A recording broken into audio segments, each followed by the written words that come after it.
طلوع اسلام کے دوسرے حصے پر ہم بات کریں گے۔ کل ہم نے جو ویڈیو بنائی تھی اور اس میں اس نظم طلوع اسلام کے 2 اشعار ہم نے اس کے بارے میں بات کی تھی اور اس کی تشریح کی تھی۔ آج کی اس ویڈیو میں یہ اس ویڈیو کا پہلے ویڈیو کا دوسرا حصہ ہے۔ اس میں ہم علامہ اقبال رحمۃ اللہ علیہ کے نظم طلوع اسلام اس کے دوسرے اور تیسرے شعر کے بارے میں ہم بات کریں گے۔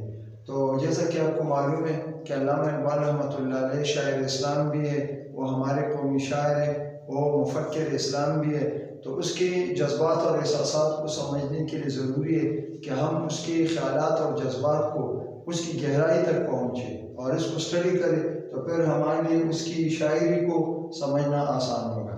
تو ویڈیو میں آج ہم نظم طلوع اسلام کے دوسرے اور تیسرے شعر کے بارے میں ہم بات کریں گے اور آسان تشریح کریں گے۔ یہ جماعت 8 کلاس 8 اور جماعت 9 کلاس 9 کے لیے یہ ویڈیو یہ نظم بہت زیادہ ضروری ہے کہ اس سے طلبہ جو ہے اپنے امتحان کے لیے تیاری کر سکتے ہیں اور اقبال کی شاعری کو سمجھ کے اس کو اپنے الفاظ میں آسان انداز میں اس کی تشریح کر سکتے ہیں۔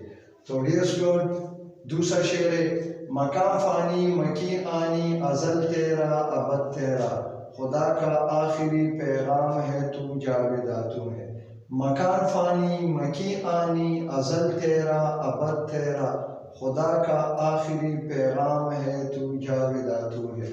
شاعر علامہ اقبال رحمۃ اللہ علیہ اس شعر میں مسلمان قوم سے مخاطب ہو کر کہتے ہیں کہ اے مسلمان، یہ دنیا عارضی اور ختم ہونے والی ہے، اور اللہ نے اس دنیا کے بارے میں قرآن عظیم الشان میں کہا ہے کہ بھئی کل فان وَيَبْقَى وَجْهُ رَبِّكَ ذُو الْجَلَالِ وَالْإِكْرَامِ، کہ دنیا میں ساری چیزیں ختم ہونے والی ہے، صرف تیرے رب کا نام باقی رہے گا۔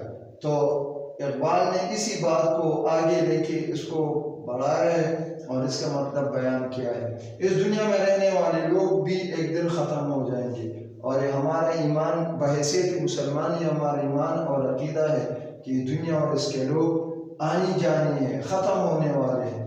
اے مسلمان، صرف تو ہی اس قوم سے تعلق رکھتا ہے جو دنیا کے روز اول سے روز ابد تک موجود رہے گی۔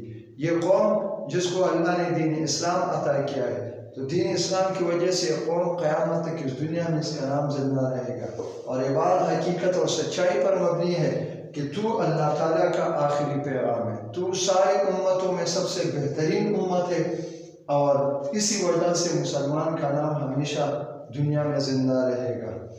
شعر نمبر 3: ہنا بندے عروسی لالا ہے خونی جگر تیرا، ہنا بندے عروسی لالا ہے خونی جگر تیرا، تیری نسبت براہی میں ہے معمارِ جہاں تو ہے۔ یہ علامہ اقبال رحمۃ اللہ علیہ کے نظم کا بہت زیادہ خوبصورت شعر ہے، اور اس میں اس نے صنعت تلمیح استعمال کی، حضرت ابراہیم علیہ السلام کی طرف اشارہ کیا۔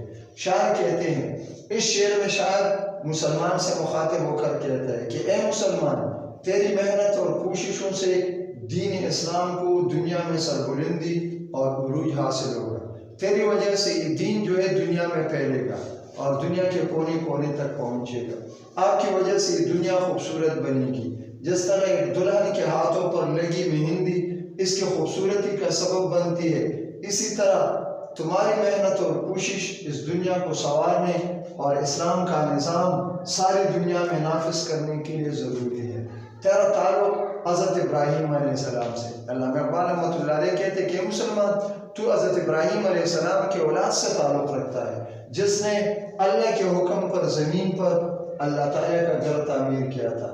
اسی طرح تو ابراہیم علیہ السلام سے نسبت ہونے کی وجہ سے تو ساری دنیا میں اسلامی نظام نافذ کرنے اور اس کو خوبصورت اور دنیا کو پرامن بنانے کے لیے تم کوشاں رہو گے۔ یہ مسلمان کو اللہ نے عظیم مقام عطا کیا کہ جب وہ دین کا کام کرے گا تو وہ دنیا میں اس کو عزت اور کامیابی حاصل ہوگی۔ تو ڈیئر اسٹوڈنٹ، مجھے امید ہے کہ آپ کو یہ ویڈیو پسند آئی ہوگی اور آپ ان دونوں اشعار کی تشریح آپ کے لیے سمجھنا اور یاد کرنا آسان ہوگا۔ اگلی ویڈیو میں انشاءاللہ اس نظم کے 4تھے اور 5ویں شعر کے بارے میں بات کریں گے اور اس کی آسان تشریح کریں گے۔ بہت شکریہ، اللہ حافظ۔